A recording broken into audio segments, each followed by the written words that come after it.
Greetings, everyone. I am very excited to be back in conversation with my friend David Clements today. And for those who don't know his background, David is a brilliant theoretical physicist who's got advanced degrees from both Oxford and Cambridge universities. He's currently doing research on living energy physics and regenerative living field quantum innovations.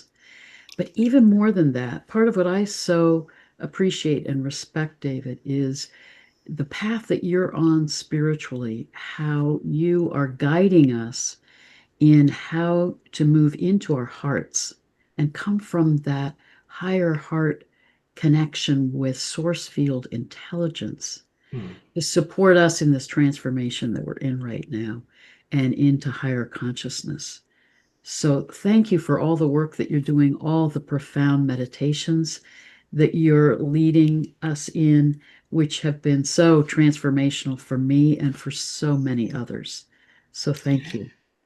You're very welcome, Heather, and it's a wonderful joy and honor to be here with you again. And I'm so glad that you reached out that first time because it's meeting so many beautiful people such as yourself in doing this. And hello to your audience as well.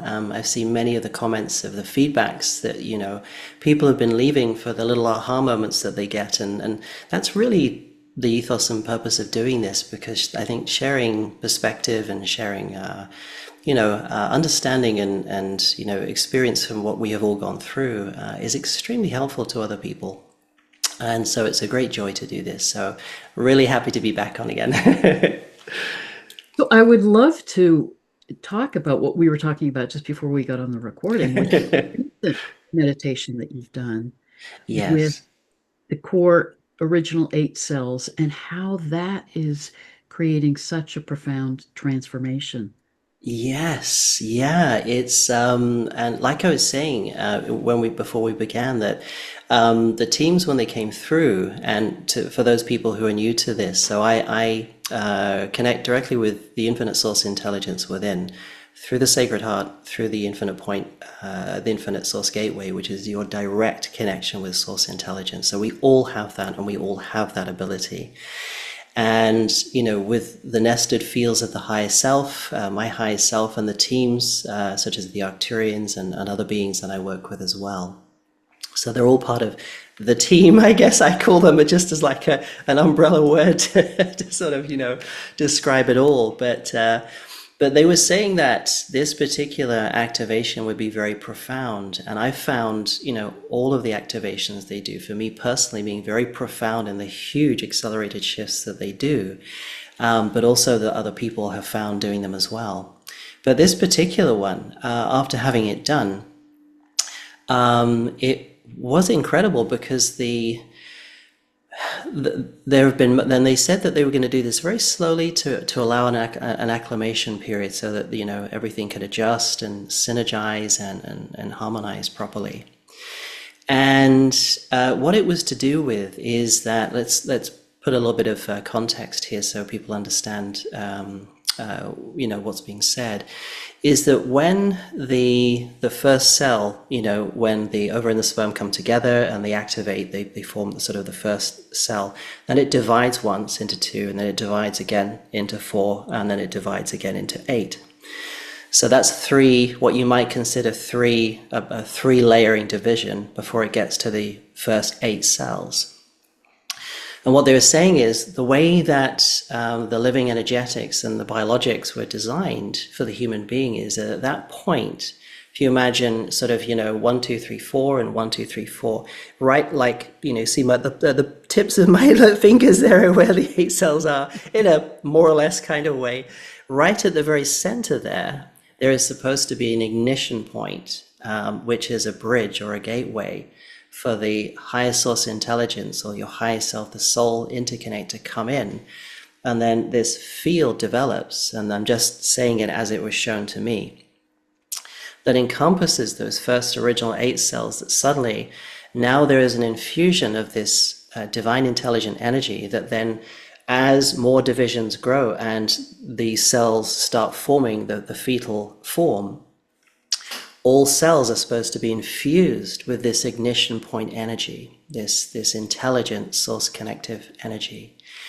But they're saying what happens is, unfortunately, because of the experience of what would it be like to experience human existence with a diminished connection to source, there is an overlay that comes into play that really diminishes that connectivity. And then you have the other aspect of it, which is many, many lifetimes of experiencing that repeatedly after incarnation, that all the sort of traumas and, some of the not so nice experiences that we've had, we carry that with us, and that overlays as well. So that further sort of diminishes because it's all about, if you want to see it in terms of resonance, if the resonance and the energetics are being so held down because of the weight, if you like, of that dross, of that overlay of, a disconnect, or the apparency of a disconnection between yourself and source, so that you could have a human experience of that diminished connection, it all starts to weight down, and suddenly that ignition point is just a tiny little glimmer. It's not what it's supposed to be at all. And so the synergy and the infusion of that profound, like starlight pristine energy that is supposed to come on and then literally form this in almost a cocooning field, so that the cells start dividing, and they are enriched and imbued with this intelligent living energy. They don't get very much. And so as the fetus starts developing and starts growing, and you're born, you do have, as a baby, you have the most significant connection at that point. But because it's quite diminished already, it doesn't take very long for it, as you start growing up in your toddler stages, and growing up and into your sort of 8, 9, 10-year-olds and everything. Suddenly it's largely pretty dimmed down. And so this activation that the teams brought through was to reignite. And I should point out that the original 8 cells literally are the first forming point of the physical human heart, because the human heart is the first organ to come into being. And so those original 8 cells are the basis point of your heart, which is no coincidence. This is all divine design.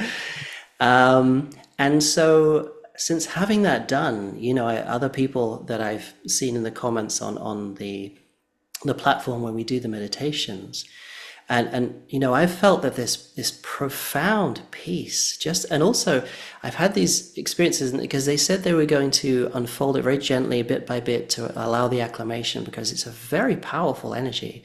And I don't mean powerful as in lots of force. That's not what I mean by power. By powerful, I mean like a very prominent presence of your source self, quite significant presence. And the moments where you can feel like the waves are increasing, the heart, it's really hard to describe in human language. The sensation of having the heart it's almost like this sweet sensation of pure peace, of joy and bliss that just emanates within. You can just feel it viscerally right there. I've never felt that quite like that before. And you just feel like you're just, when you're meditating, or just before I go to bed, I can feel it, and it's just this feel that comes out to about here, and it's just emanating with this profound, beautiful source intelligence, and it's like this pristine sweetness. That's the closest I can articulate to describe the sensation, but it is very visceral. It's very profound. And I'm finding now, even it's been less than a week since it was done, that when I'm scurrying around doing my, bits and pieces and research and all the things I have to take care of in the day, if I sit down to just take a few breaths, the peace just comes in so quickly now. You just find yourself almost in a meditative state after 2 or 3 breaths of sitting down. It's really quite strong. So I'm really excited to see where this goes. And this is something that human beings normally should have. And I believe we're getting back to, and it all is part of this whole umbrella, I feel, of what the teams are saying about humans having the option of returning back to heart-centered intelligence. Most people throughout their day, including myself, in my past, I was very head-centric, tend to want to cultivate and center themselves in intellectual centeredness.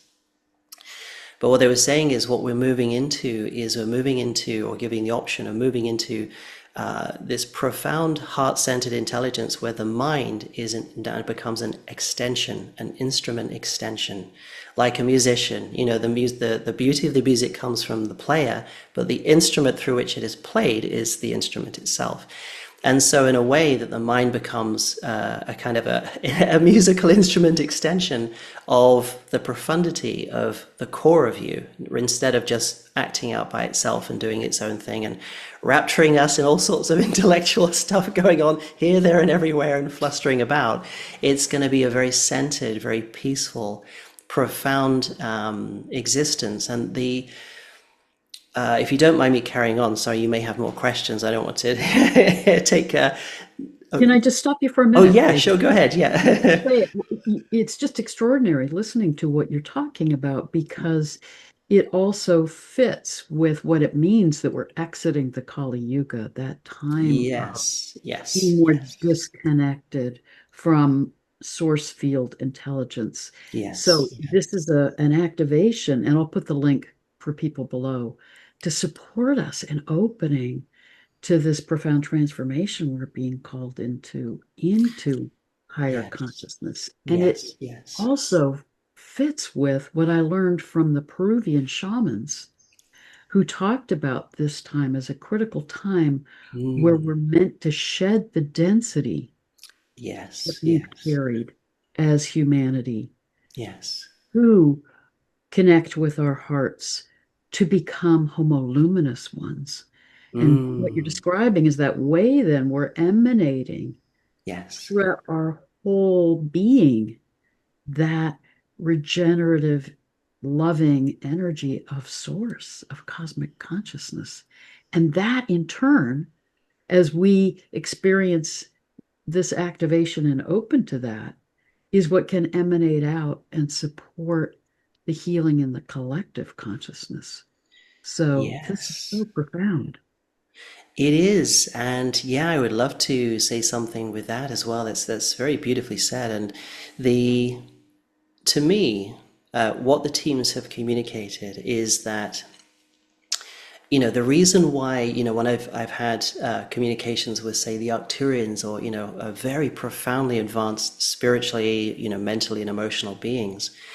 They live, the ones that have physical form, they live in a pristine form. There's no bits and pieces falling off, or whatever you want to say. It's not what we experience down here. And the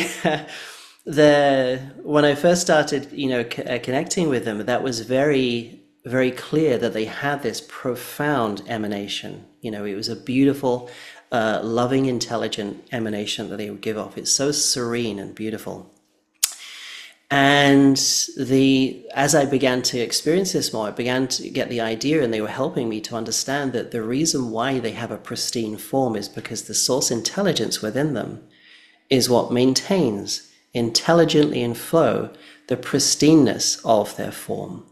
And it's interesting because we use the word love, and love is a word, but what it points to is an unlimited, infinite intelligence that is sweet, it is kind, it is compassionate, it is the ultimate. And this is the other thing that my higher self was dropping in quite recently. It said one of the things that they wanted to share with people is that love is the ultimate kindness, it's the ultimate compassion, but it's also the ultimate physicist, it's the ultimate chemist, it's the ultimate biologist, it's the ultimate designer. It's all of those things. And so the word we use, what we call love, encompasses that just unimaginable, unwordable intelligence that is what it is. Because I think oftentimes that that word sometimes puts some people off, because it's all, was it just lovey-dovey, airy-fairy, whatever. So you need to understand what that word points to, and it's not something that you can intellectually establish. It's a full experiential feeling of what it is. that this word points to, which is what we call love. You could call it whatever you want, but it is a benevolent, sweet intelligence, and it's responsible for all the multidimensional layerings, all creations within them. It is profound. It is the everything. And, that is what is just gently asking us to open up and return to, because we have become used to, as human beings, as being intellectual explorers, all we have to do is figure out all the nuts and bolts, put all the equations together. Yeah, there we go. We've got it sorted now. No, sorry. You will, in my view, as somebody who has been in those circles of being, in mathematics and theoretical physics, that's a structural language which is very good at describing structure that is fixed in its processes. But what happens is source intelligence then changes and alters the foundations of that structure. Oh, damn! The equations don't work anymore. What's happened? Well, it's because your fixed language is trying to describe something which has now changed its form, and therefore has to change within itself. Because it's also coming from a perspective of separation, self Yes, and other, yes, self and object, as yes, opposed exactly, to yes. the perspective that source intelligence is coming from, which is about communion, being Yes, in the oneness of all that is, in its complexity and diversity and yes. multiplicity of creativity. Yeah, and that nestles perfectly into what I was hoping to say next, which is very much that from what we were talking about the ignition point within the original eight cells. Well, what's supposed to happen there is, because our biological cellular division and the development very much mirrors how, say, planetary systems are put together, galactic systems are put together. All aspects are actually in communication in multidimensional ways, in ways that humanity just doesn't properly understand. Now, when the ignition point is supposed to come on with the original eight cells, there's this field ignition that comes on, and those cells that then start developing in this sort of embalming or cocooning, perhaps embalming is the wrong word, but cocooning of this energy, which then almost embathes or synergizes the cells. So as they develop, they carry with it this extended communication. So there's this entire light network between cellular formation, as the teams described it, which is supposed to be there.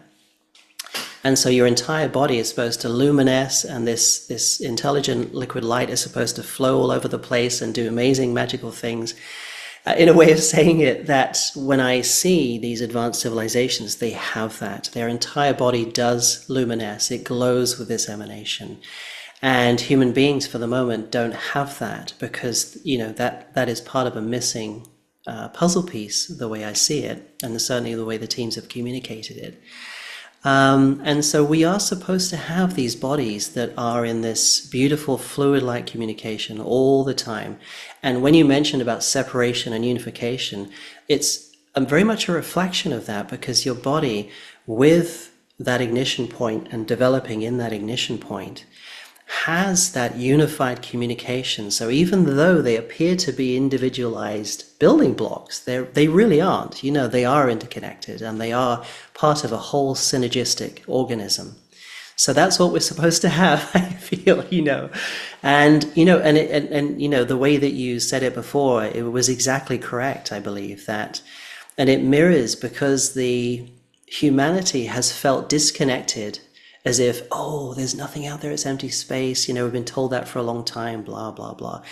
And, but the truth is that our solar system, in a very similar way to cellular communication, should be having this interconnectivity with other systems as well. You see, it's all reflected, and this is the beautiful, intelligent design of how I feel source intelligence seems to work.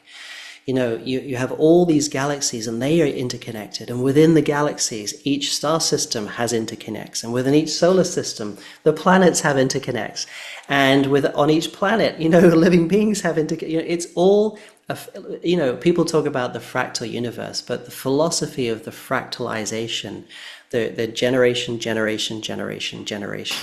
of that beautiful principle of interconnectivity within, sort of dividing structures is very much part of how source creation is working. It's such a profound image because it is this unified cosmic consciousness Mm. in its multiplicity of Yeah. expression, but Yeah. it's all part of the oneness. So we Yes. have that diversity, that creativity, that increasingly more and more expression of fractals of cosmic consciousness, but all interwoven as part of the whole. Yes, exactly. And in a way, part of what humanity's experienced is the illusion of an apparency of separation. You can't, where would you go? There truly isn't actually a separation. But we've been experiencing this sort of, as if we put a virtual reality headset on, forgotten what we're really part of, and oh, this is the world now. Oh, it looks all disconnected. What's going wrong? It's so kind of like that in a way, and with this, and to me, when people talk about the awakening process, to me that means that we are remembering that unified, centeredness within ourselves, that we always were a part of source intelligence. We never left, but we're now going to become super imbued with that. So it really is fully present within our conscious. It's such a beautiful future that we have now, but we're also going to unfold and create in the coming days and weeks and months as well. So yeah. I love too what you were saying about how you were guided to be absorbing this energy, this activation Mm. in a gentle way, a gradual way, because I think part of it then that I see happening both individually and collectively on the planet is we are needing to heal, to clear, to release the trauma, the Yes. heavy, dense energies we've carried from this time of being caught in the illusion of separation. And we're Yes. needing to then be allowing ourselves to adjust to absorbing that Mm. whole new experience of being. Yes, yes, I very much agree with that. And, it's always been sometimes my higher self, my teams have sort of jump loaded stuff on me to really get me going and clear stuff. And that's been quite difficult. But one of the things I feel them delight in doing is really part of this unfoldment process is allowing people to just get in touch with a little bit of that sweetness inside.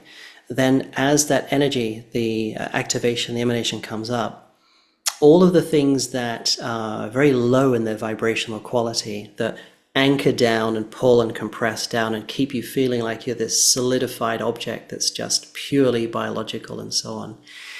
That and all of the dross and those past lives that you carry through with you, every time you incarnate, the soul will reinfuse you with those all that, okay, right, have another go at this if you can solve it this time. Not in a kind of a taunting way, but it's a very kind of, okay, no worries, life didn't work out quite, quite great the last one, so let's bring that lesson over here and let's have another crack at it. And so when you get those, and I always say to people that one of the things that I feel my higher self has impulsed to me is the idea of puzzle piece solving. We've come here as very, very prominent, very, very powerful source emanated beings with a lot of experience in certain ways. And because we knew this grand experiment, this Earth experiment was going on, we really wanted to be a part of it because the experience of solving such big puzzle pieces and coming out with the evolution that takes place by solving those puzzle pieces is profound. And so there's a lot of very, very prominent, beings with a lot of experience in different galaxies doing all sorts of things. That's, oh, actually, I'm really good at solving those. I really want to have a go at that, So I'm going to find myself a family with a particular energy that mirrors that. And I'm going to get in there and get to work. In a very sort of fun way of saying it. And the puzzle piece solving is, okay, once you get into an area of density or traumatic density or, however you wish to call it, can you go in there and break it to pieces with your light?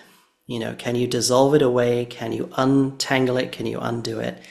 And by doing that, by infusing it with your light, not only will your light get stronger, but you will now solve this puzzle piece, and the solution intelligence behind it will now be seeded into the earth or being available to other people. That's why it's another important thing to be grounded, so that you can, you have this ability, you have this interconnectivity with the earth, where you can literally share the solutions that you have gained by solving your puzzle pieces, and they get made available for other people. That's almost part of why there is this sort of exponential increase in energy, because everybody is simultaneously sharing their solutions as they solve energetically, so that suddenly everything starts accelerating. And and it's all available there in the earth grids, ready for anyone to experience, when they want to feel the solution to this or this. So we're all adding to this beautiful living library, or the earth library, we might call it, of experience and understanding and wisdom, as we do these things. And the earth benefits, and then she gives back in return. And there's this wonderful symbiosis that we do together with each other and the earth. It's all one symbiotic system. So yeah, I just wanted to add that based on what you were saying, Effort. It was very...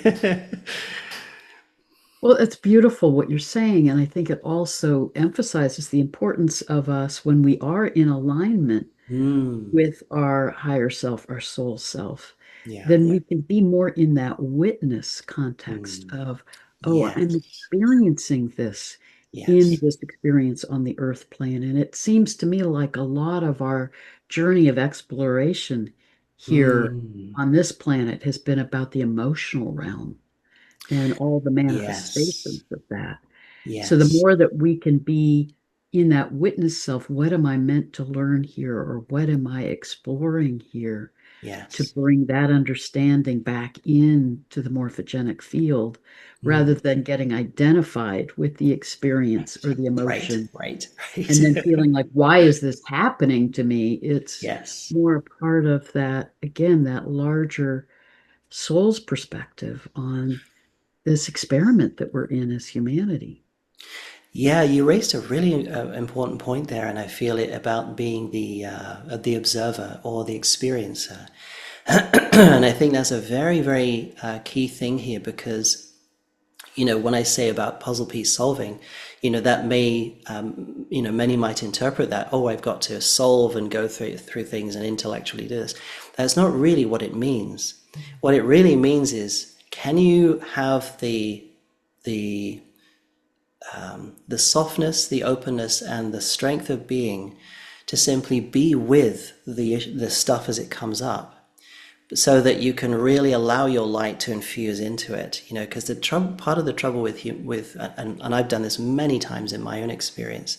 As soon as stuff comes up, it's, oh God, what is that? It's like, and you react to it from a sort of personality standpoint, as if something is having a go at you and you've got to defend yourself. And that comes back to what you're saying about identity. And it's kind of funny. I just want to say, I may have said this before, but if you look at the spelling identity, it puts a dent in the middle of your two eyes, and always leaves you with Y at the end, because it leaves you lost.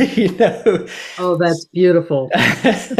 And so, I think my high self dropped that in there one time, and so an identity essentially is what they were saying, is it's an overlay of an established grip of self, your perception of self as a, this is this, rather than, no, let it go, let it go.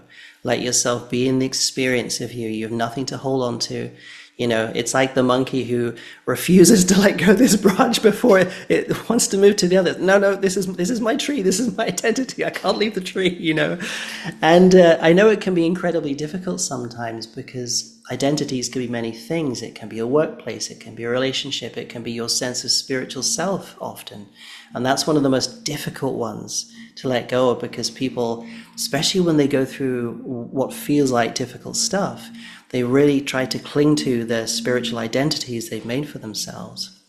But that in of itself is going to inhibit you from moving forward, because the idea is, as a very powerful being, you realize that when you really let go and open up and let your light come through, that profound intelligence is going to solve everything.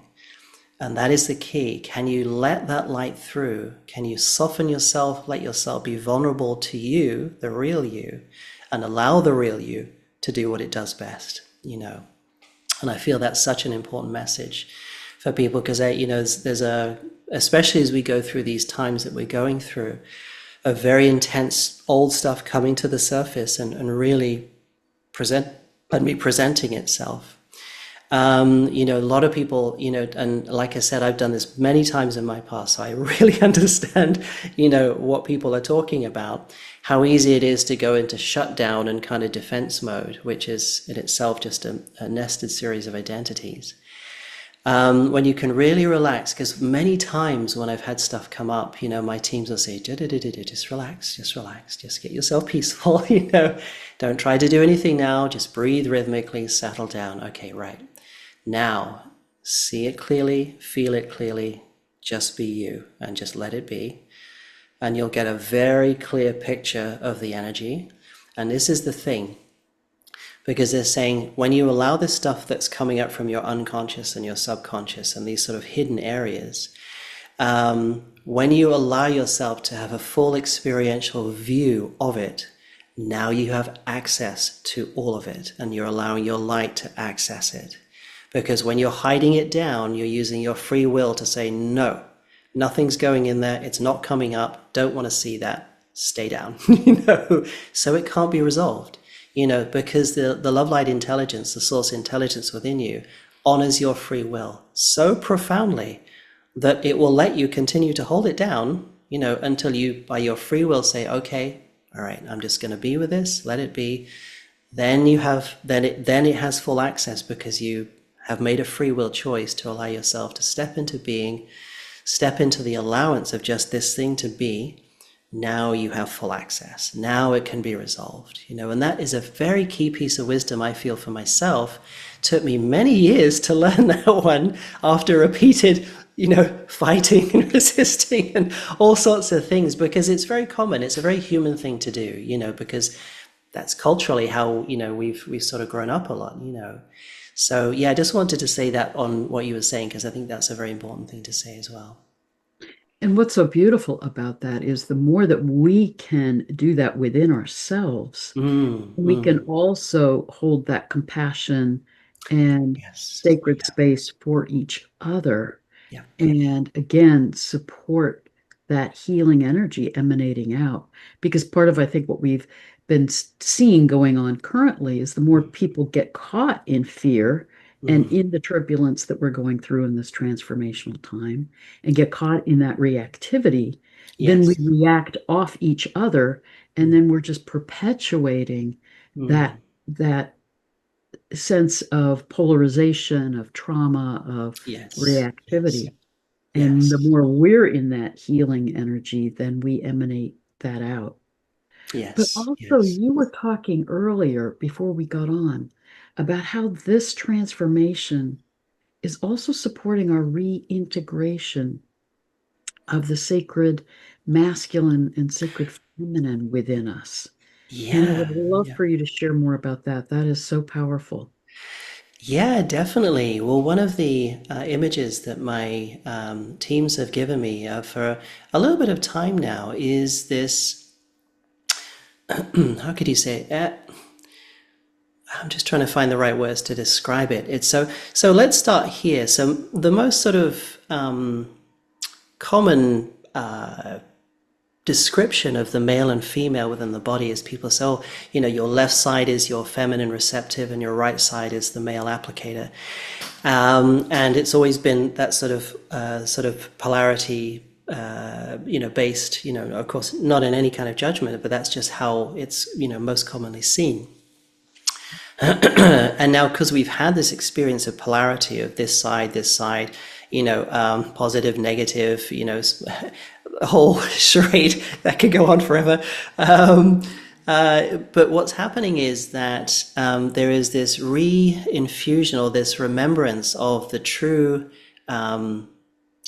oneness of the feminine and masculine principles.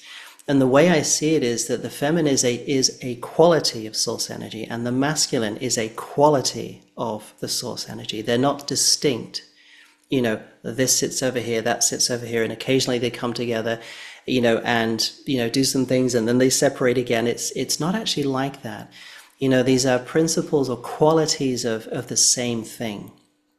But because of this separation consciousness experience that we've had, particularly in duality, we've often sort of tried to separate or put things over here and there, and that's that one, and so on. And what they showed me was that what's actually happening, and it's hand in hand with this recentering ourselves in source heart intelligence, the core intelligence within us, is that instead of being sort of female male on sides, they're coming together, and what's happening is the female will sort of energetic, the life generating, life spark creating feminine quality with compassion and all the qualities of that feminine quality of source will then seamlessly then fuse into the masculine quality of source, so that it's almost like a spherical energetic where the two are, there's no division, there's no point at where, you could see a definite one or a definite another. They are really very much infused within each other. But that's probably the wrong word to use, because, like I said, they are qualities of the same thing, and the apparency that they are qualities of the same unified presence is going to become more apparent as this sort of spherical reunion comes into being. And with that comes also the aspect, like I mentioned before, about as very intellectually centered beings that we've been encouraged to be from a very young age into adulthood. One of the things that's going to happen is that we have this recentering into our core, and that the mind, the body become extensions of that powerful source core consciousness that we have, that presence within. And so that sort of emanation that begins out here, and then the qualities sort of change into different layers, say the emotional and intellectual and other things, that we have these faculties still. Now we can use them in the profundity that they were supposed to be used and applied. It's very different from what we have or what we're used to right now. And and that it will become very, very apparent that, like I said, the quality of what we call the feminine and the quality of what we call the masculine are qualities of the same thing, that sort of fluidly and seamlessly interplay to create the most masterful, most beautiful things. And I believe that's where we're headed. And it is such a powerful expression of our understanding that one of the paradigms of the Aquarian age is that reunification Yes. of the masculine and feminine without deleting their qualities and Mm. their different energetics, but that it's, again, that realization that it's not duality, it's not polarization, it's different Yes. expressions of unity consciousness.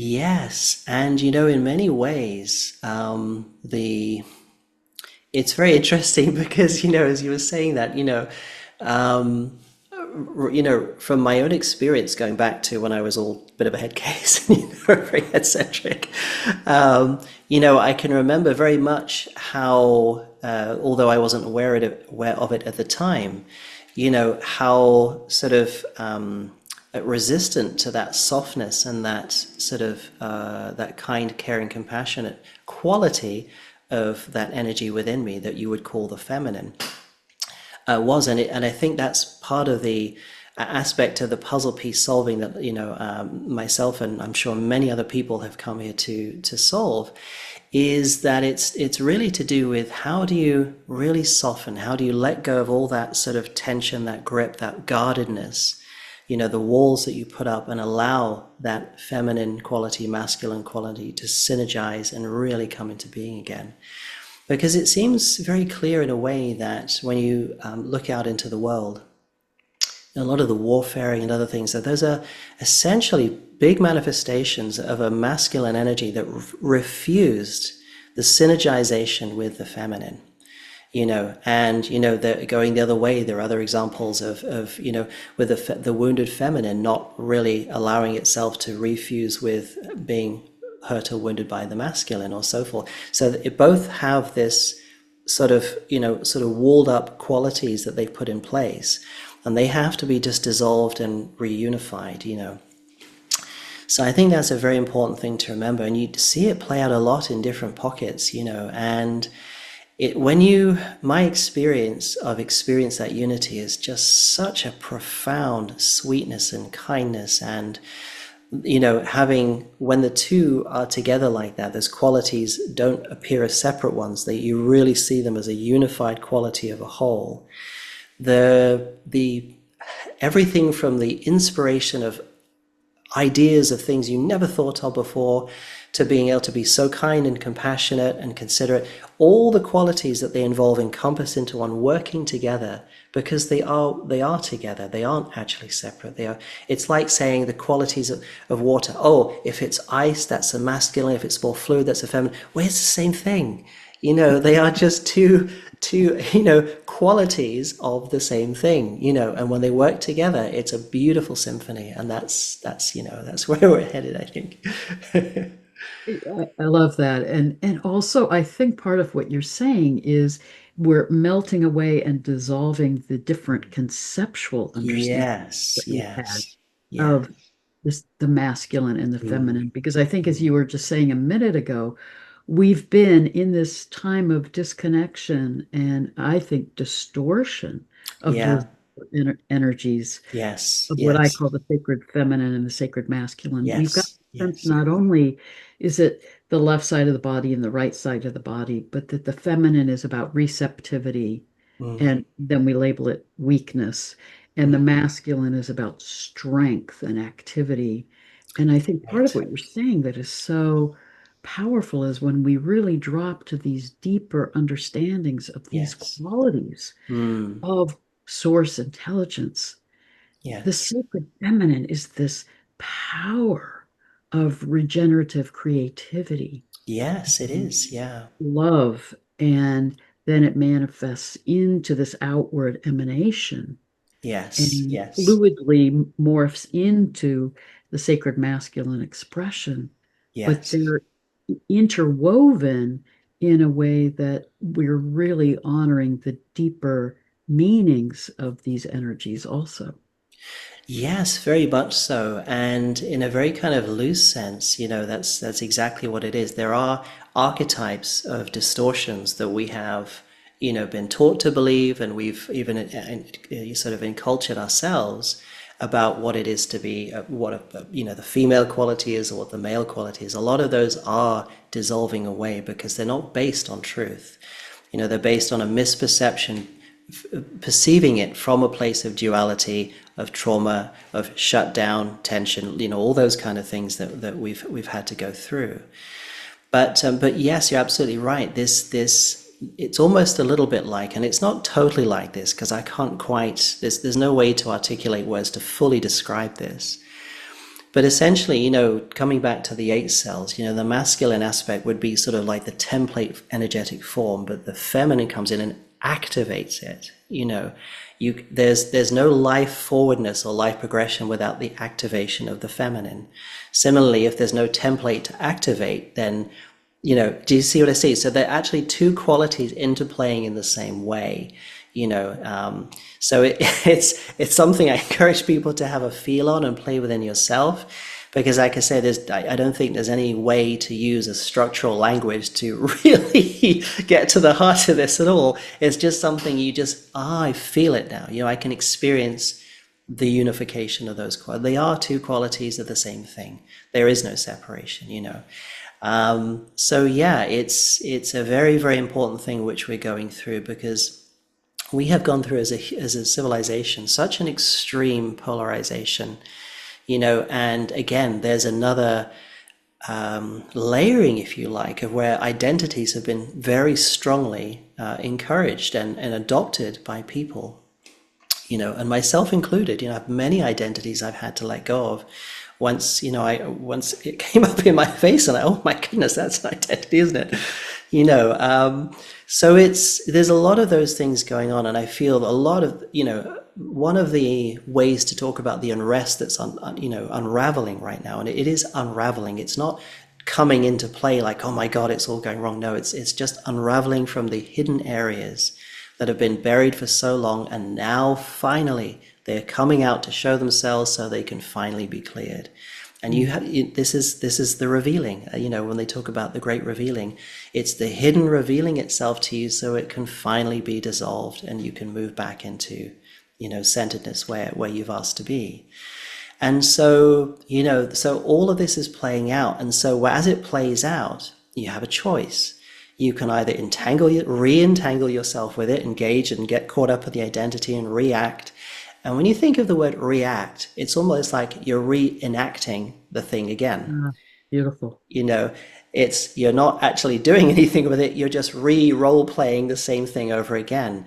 But if you can stop reacting and be response-able or responsible, now you're choosing the response you give to what you're seeing. Now it's, okay, I'm not going to react to that. Center myself. Okay, so my inner self, source self, high self, whichever word you want to use. Is there anything I need to learn from this, or do I just need to let this be and let it dissolve? Because like I said before, and you were saying as well, the act of simply neutrally observing something without any emotion on it or any kind of push-pull or agenda to it, you can just see it. I see it clearly for what it is, okay? Just like looking, at a scenery, I'm just watching and enjoying, being neutral and just enjoying the beauty. When something comes up, just see it, and your higher self will tell you, okay, this needs to be dissolved away. So your light will do that. And oftentimes it'll say, do you wish my assistance? Because we can powerfully dissolve this away on your behalf, because you now see it, we have full access, but you must choose to allow us to help you. It's not going to take place so automatically that, so because free will is always honored. And that's what my teams do with me a lot. When stuff comes up and said, okay, would you allow us to break it down for you? And that one permission to allow your high self to break down in an accelerated way this stuff that comes up shifts things so fast. I'm not kidding.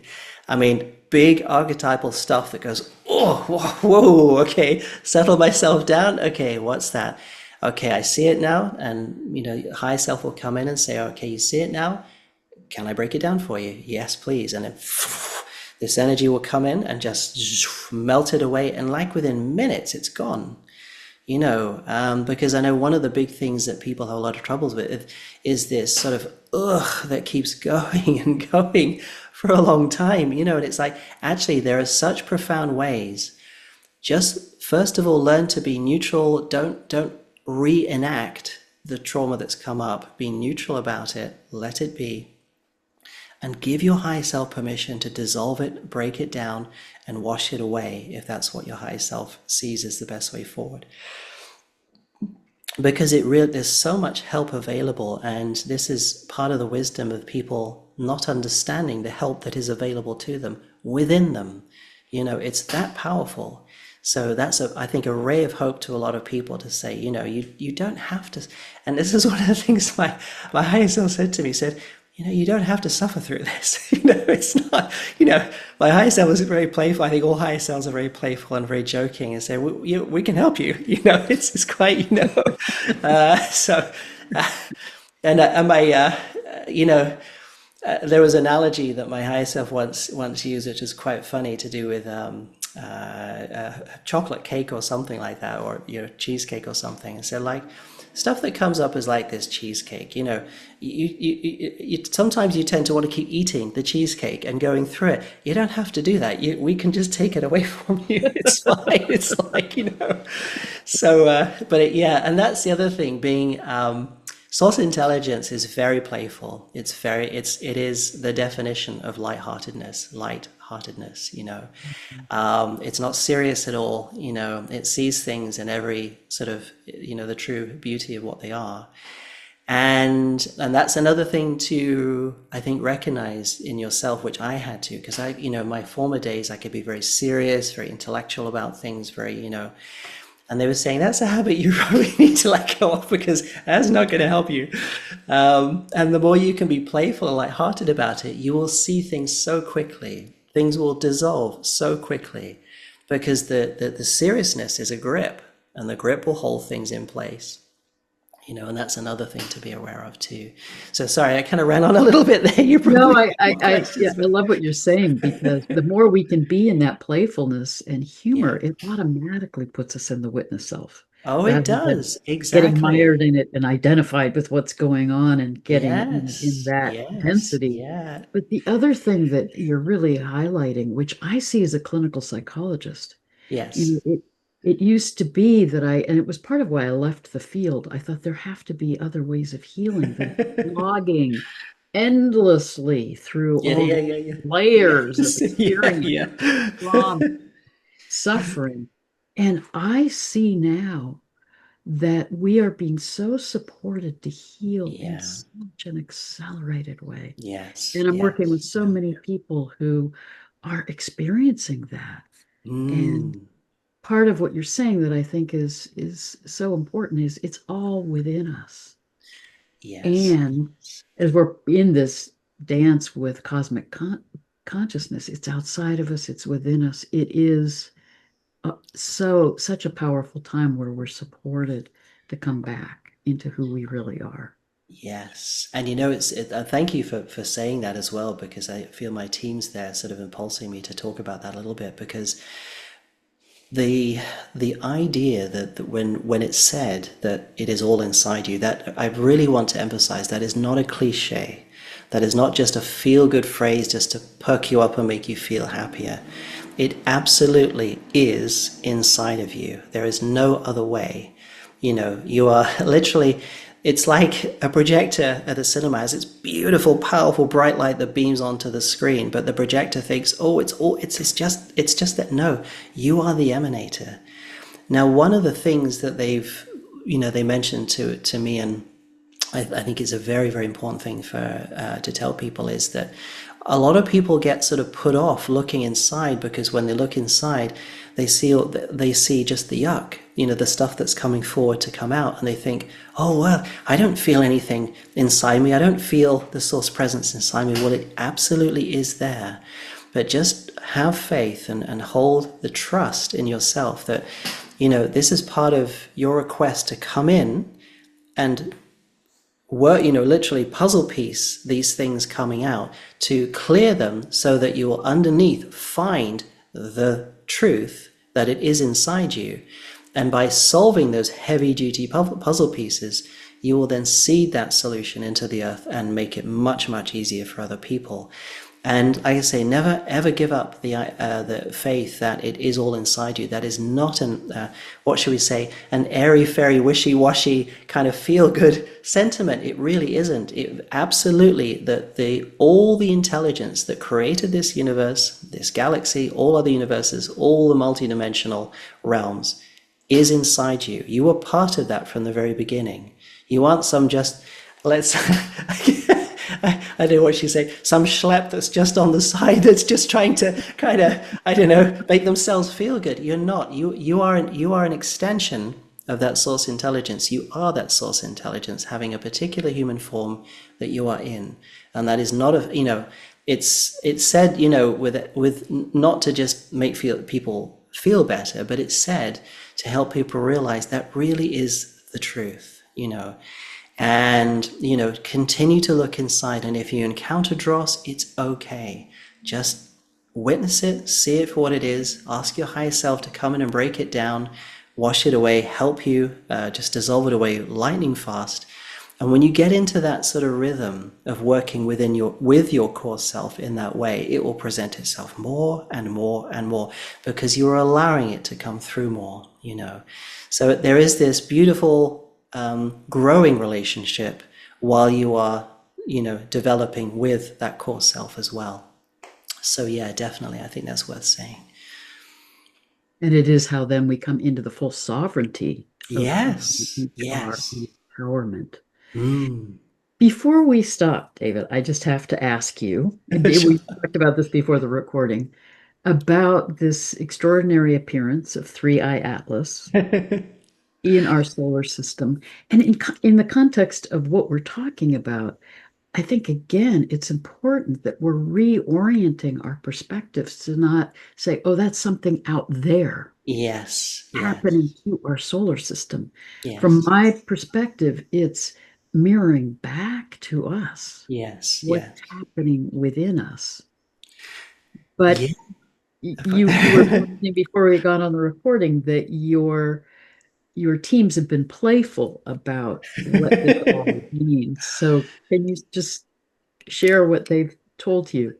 Yeah, definitely. It's interesting because when it first, was announced, it was a whole hubbub of, all different people getting really excited and what is it? What's happening? What's going on?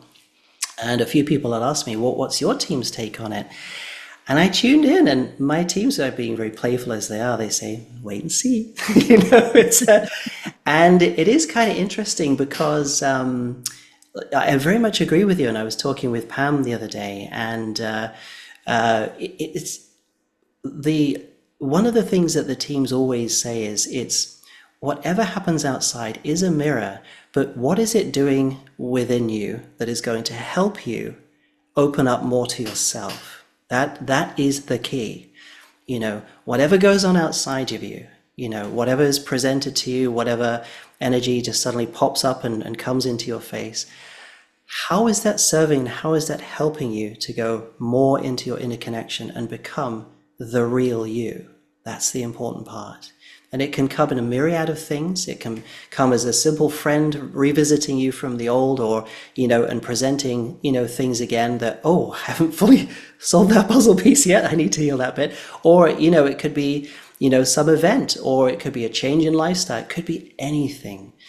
And this is an important point because I feel that as human beings, we have so tended to fixate on the wow factor of what's going outside us, but we often forget that the real wow is from here, and we have become so used to outward focuses rather than inward focuses that everything, our perceptions are automatically triggered whenever we see something out there.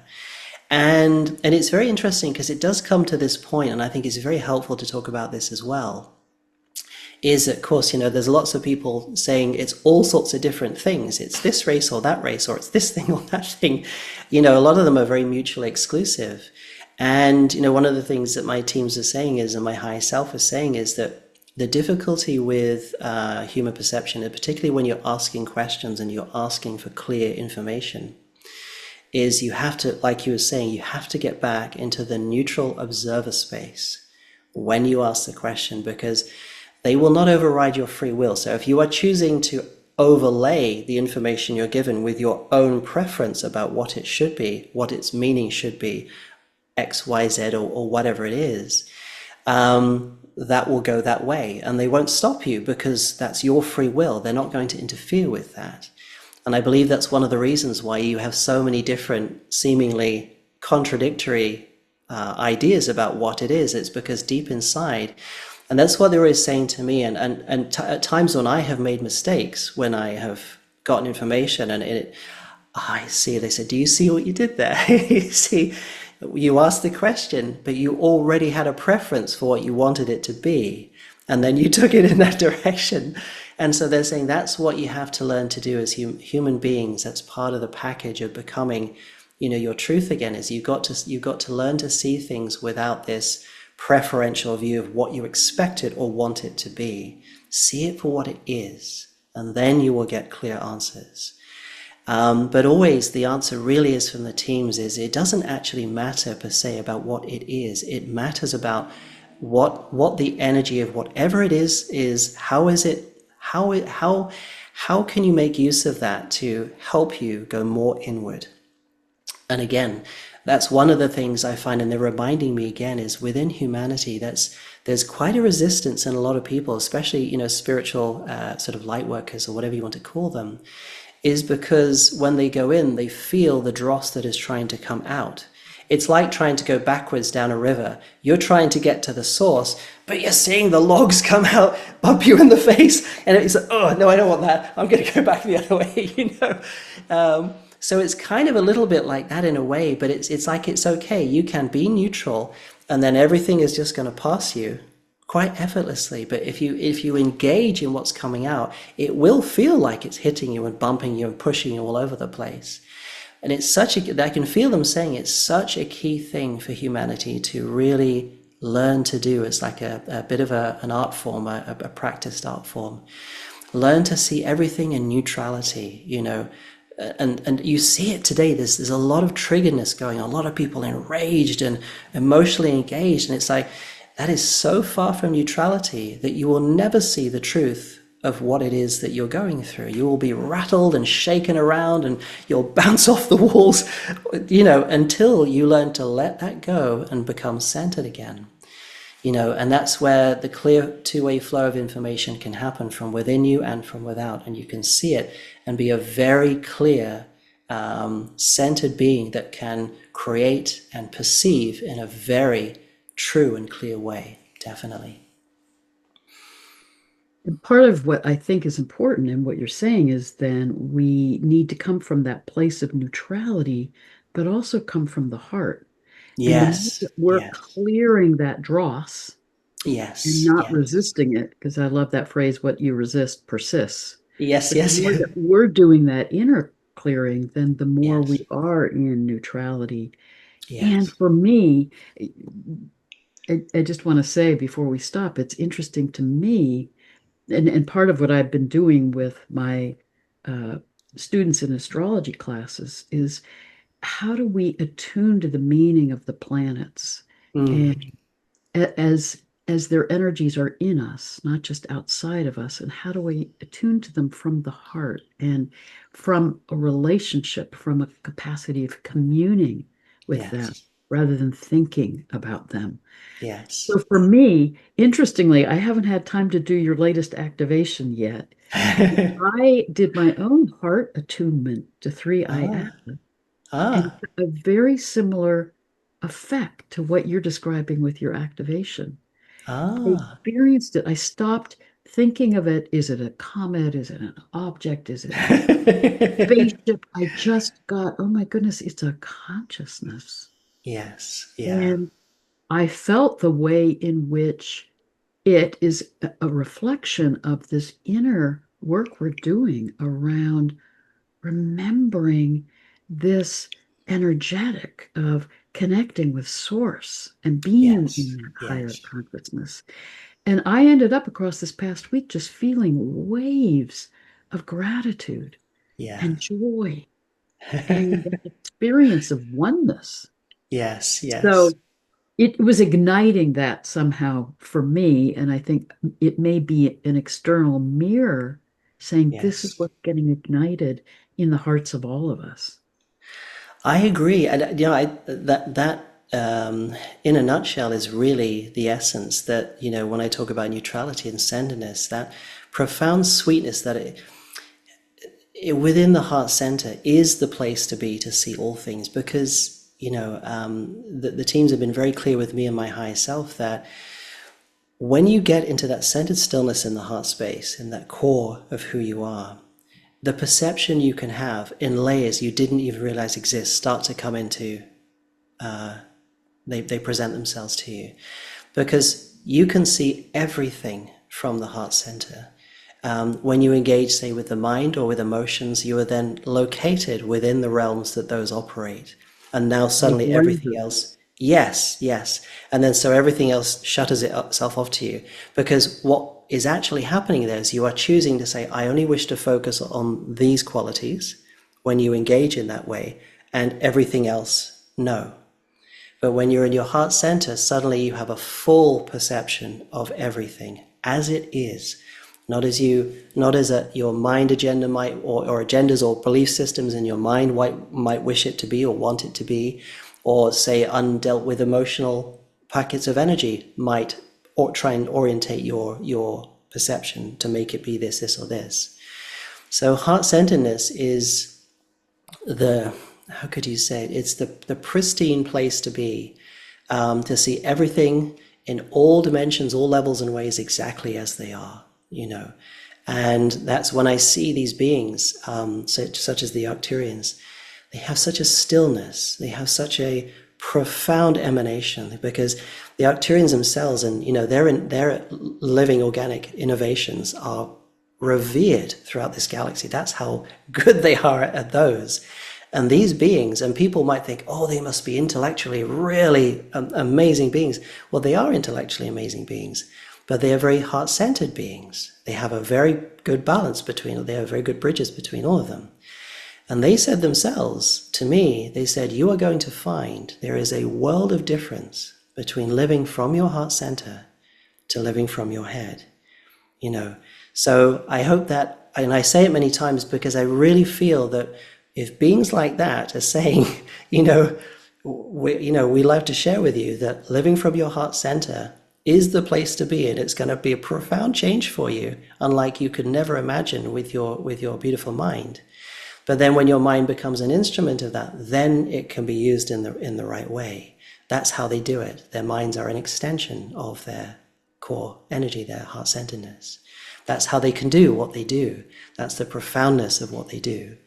And you can only do these amazing things and see things clearly in their truth from that place. I just wanted to say that's exactly the way I see it too when you mentioned that. So I think that's a very important thing for people to hear for sure.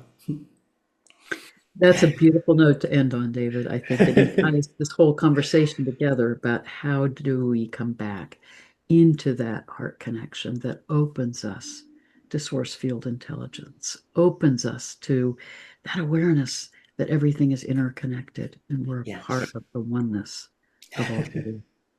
So thank you. Thank you so much for your wisdom, for the way you emanate that energy of being from the heart, and for all the ways you're supporting the shifts on the planet in this time. You're very welcome. And yes, lots of love to you and to your audience. And I hope whoever's listening, you get your needed ahas in whatever way that is for you to further go inside. And I wish you the very best and most delightful journey on going inside for sure.